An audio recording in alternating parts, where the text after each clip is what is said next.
The Lord's Sermons, Sermon 49, Matthew 9, 18-19 and 23-25. The raising of Jairus' daughter. Understand my hints and admonitions correctly. Revealed to Gottfried Meyerhofer, April 30th, 1872. Spoken by Pascal.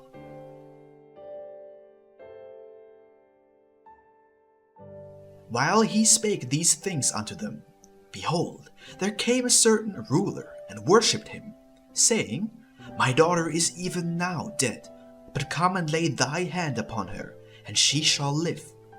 And Jesus arose and followed him, and so did his disciples.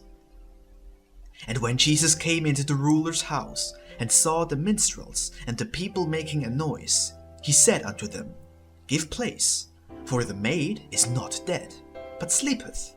And they laughed him to scorn.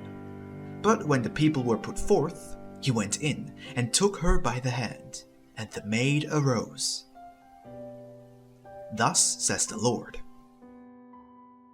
This chapter likewise deals with acts of healing, partly done by the laying on of my hands, and partly through the strong belief of the sufferer.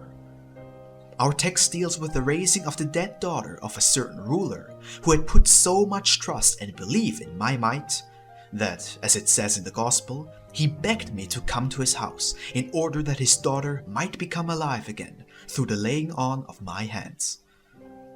Believe me, where there is so much trust, I cannot but grant the request of the supplicant in order to show all men what can be gained through unconditional trust in me.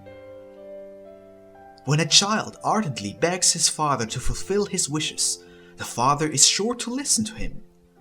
What I had already said earlier about true believing can also be applied to this act of raising the dead, and it would, therefore, be superfluous to repeat it.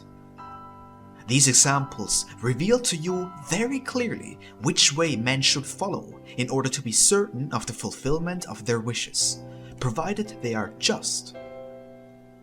Although when in those times I performed this act, I was in my visible body, the same can be achieved also in these days.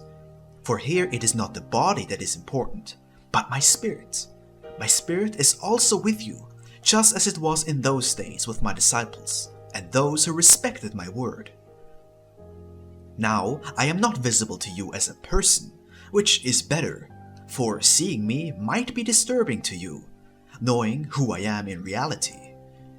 It was a different situation with my disciples and the people who followed me, since they saw in me perhaps a mighty prophet or even the Messiah they had been waiting for, but certainly not the Lord of creation who brought into being everything there is. As regards the raising of the daughter of the ruler, it was the reward for her father's unlimited belief and at the same time a guide and pointer for her. This physical raising in those days corresponds to the spiritual awakening in the present time. For what happened and what was performed and spoken by me then is also now taking place, spiritually. In those days I wandered from town to town, from village to village, preached, healed, and did good works. I stimulated those who were half asleep and awakened the physically and spiritually dead. And now, already for a long time, the same is happening. Everywhere I awaken the innermost qualities of the souls through an unconscious impulse. I awaken people through a linking of circumstances, through all kinds of accidents and suffering, so that they may not forget entirely that they are formed from more than one substance, and that they do not completely deny what is of the spirit and soul. Everywhere, as it also was at the place of that certain ruler, I first drive out of the house the minstrels and diners who want to give the appearance of a cheerful scene, even to a funeral. Life and its purpose is too serious. One should not play with its changes and vicissitudes as with children's toys. Before true insight can be gained, the inner house must be put in order to give the soul time to adjust itself, so that it can gradually be shown how little substance and permanence there is to be found in worldly things, to make it favor the spiritual and fear no effort or sacrifice to make the spiritual its own. In such a way, I arouse many a man from his spiritual sleep. I lay my hand upon him or touch him only with a finger, so that he may not be entirely lost or perish spiritually in materialism. From such a night of the soul, a person can only be awakened very slowly. As I once said to the people standing around, the maid is not dead, but sleeps. So also in these days, I often show that people who sometimes appear to be most corrupt have merely sunk spiritual sleep, and that only the right call is necessary to expel this lethargy and make of the sluggard an active laborer in my vineyard. Many have I already awakened who now thank me 1,000 times, although the manner in which they came to recognition was not quite after their taste. However, depending on their spiritual individuality, stimulants were often needed by which alone the ultimate purpose could be furthered. All of you were likewise lulled into a comfortable spiritual sleep by rendering your religious faith as convenient as possible. I have awakened you by various means in order to arouse anew the inner qualities of your soul. Upon many a one of you I laid my hand, and others I touched only with my finger according to the need, one requiring a gentle touch and another a stronger, more persuasive inducement in order to make him recognize where he actually stood and how much he still had to do so as to attain the goal, or at least to become aware of it. Since the goal I have set for you is not so near and not so easily attained, I had, in your case, first to eradicate your old traditional prejudices, in the same way in which I once expelled the minstrels on the occasion of a death, before the nature of my teaching could be understood. What I achieved with you in so many different ways is still happening today with entire nations. There too I drive out the noisy musicians, the pipers and drummers, who are inclined to make merry even over graves. I sober up the nations through distress. I free them from the delusion that worldly desire, which seeks only pleasure, is man's main pursuit. Through very unpleasant events, unfortunately, I teach them the instability of worldly pride, worldly glory, and worldly possessions, and prove to them the eternal duration of spiritual treasures. In this way fare individuals, whole nations, rulers and priests. To all of them I show that there is still another one above them, who, although he suffers them to do what they choose, alone holds in his hands the threads of the linking of circumstances and relations, and who knows how to utilize everything, even men's most wicked acts, for the best of humanity as a whole and the individual as such. Thus, the process of evolution progresses only slowly, yet irresistibly approaches its goal. I awaken all men, all nations, all kings and priests. All of them shall come to realize that they have been asleep, and they shall also understand that one cannot always sleep, that sleep is good and useful only when it serves to restore spent energies. Where this does not take place, sleep is useless, harmful, and only makes matters worse. Hence, the spiritual sleep into which many were lulled, or had lulled themselves, must be considered solely as a great delay on the road of spiritual evolution.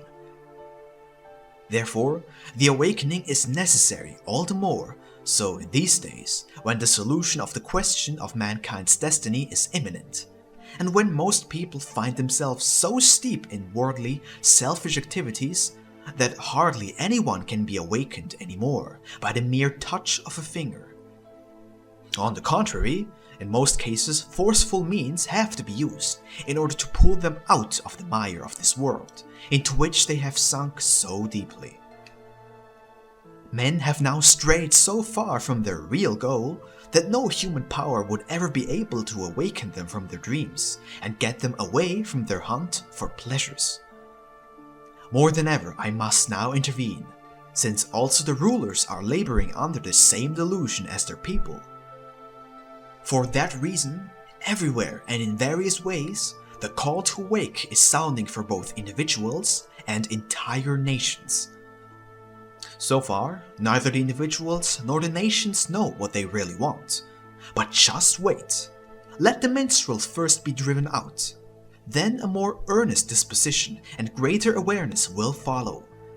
Conditions will clear up, and the unnatural, the unlawful, and the overstrained will have to make room for the real and the imperishable. There will be plenty of resistance on the part of many, yet the medicine must be taken and the bitter cup emptied to the very dregs.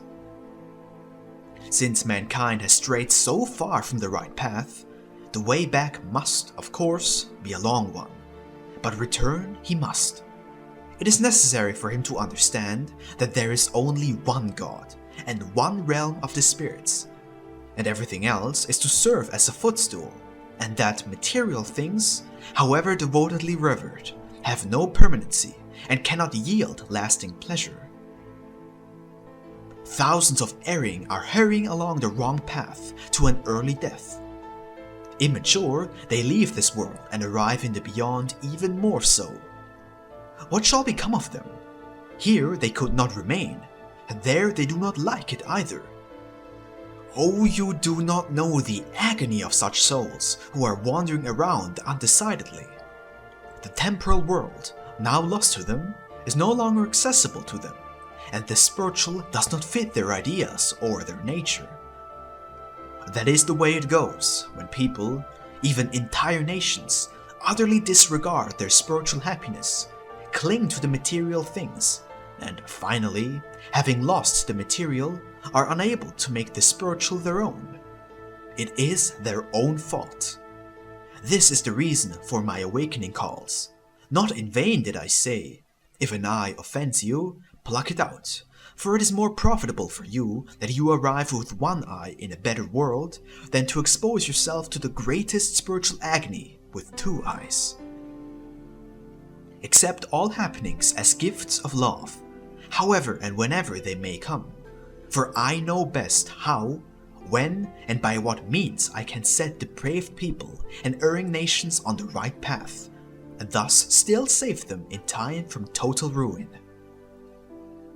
You were taught a purgatory where souls are said to be cleansed from their evil passions before they could be received into paradise or heaven.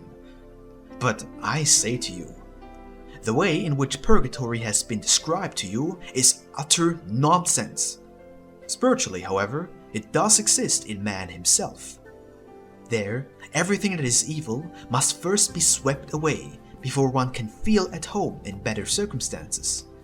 And so, this sweeping away I contribute much by sending all kinds of conflicts and sufferings. Thus, I awaken the slumbering good qualities in the human soul, in order that it may pull itself together to combat the evil with energy and sweep away all that could be detrimental to it. When I once said, "The maid is not dead, but sleeps," they laughed at me. In the same way also today, very few people understand me when I want to arouse them, although it is in their best interest. Therefore, strive to understand my hints and admonitions, so that you may notice when I touch you only with my finger for your own good. A loving father who cares very much for the welfare of his children can only reform, but never punish. Of that be always mindful. Amen.